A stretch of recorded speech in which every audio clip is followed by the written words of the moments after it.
conversation, even that we're having here today, is about teacher training, right? And why are we as these outside experts expected to come in and deliver some sort of knowledge that's going to shift the way that you support our children?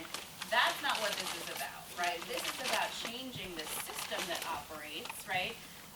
And understanding that the folks who have the most leverageable power are the ones we also need to be targeting. So implicit in all of our work is supporting principals, coaching principals, having them understand how who they are impacts how they lead. So when we say culturally responsive and sustaining practices, who's a culturally responsive and sustaining leader? When I talk to principals, I want to know what books you're reading right now. What's on your list for this year? I want to know who you're talking about. What events are you going to? Who are your people?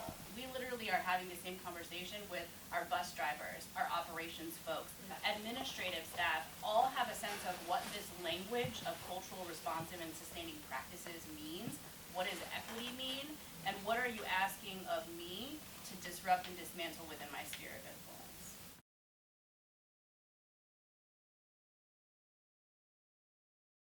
What does that mean for classrooms, right? What does that mean for what we want to see in our teachers, right? So we thought about the big space overall and how we want students to feel and how we want ourselves to feel when we go into those spaces and to do.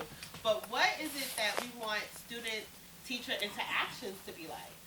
I just think we have to be real mindful about when we talk about measures, what measures can you show that their effectiveness? We usually drill down to academic measures and really to only like reading and writing and math, right? What aren't you measuring that you know you should be? And why don't you dream it up and we give you space to do so? But that's something. What are some of those things that folks could be or should be measuring or dreaming about measuring? As a student myself, I could say that one would be relief, to be prepared, that I don't have to worry as much as I do, that what I'm learning in school is actually going to help me in the future, that my education is set and is actually going to help me when I go to college or when I get a house or just like in daily life and knowing what's going on.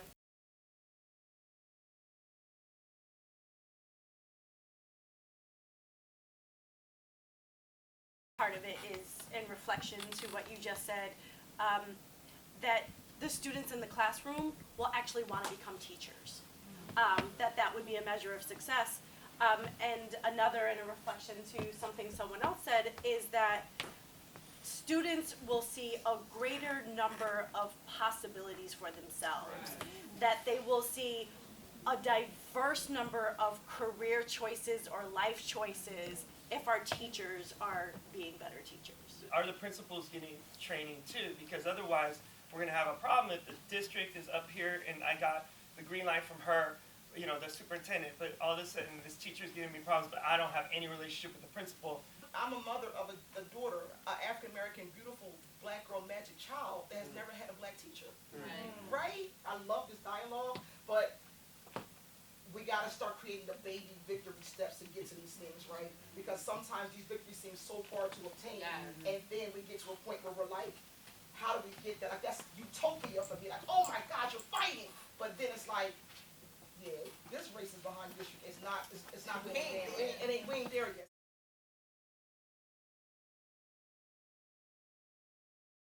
So if I'm thinking about what it means to be an equitable place, the only way I'll measure it is if the most marginalized people in that space tell me it is equitable. Because we cannot have the deciders of whether or not we are successful in this work be the gatekeepers who are predominantly white, predominantly privileged socioeconomically, and have no idea what it means to feel unsafe or harmed, right, or marginalized because of who they are. Material resources, right, have been robbed and stolen from the communities that we're talking about. Right? So we'll go to a lot of places and they'll say, we're all about equity, and then are you taking that money from that pot and putting it over here? No, why would we do that? Because that's what damn equity is. Right? And that's what decolonial work is, because it means that we understand, right, stolen land, slave labor. Because what I'm talking about right now is hella uncomfortable, maybe to even some of the folks in this circle, right? But we got to to get teachers comfortable and uncomfortable, because the only thing we know for sure is things are going to be uncomfortable constantly. So how do we facilitate that together with our youth? And how do we have how do we make sure we have values that lift us all up, right?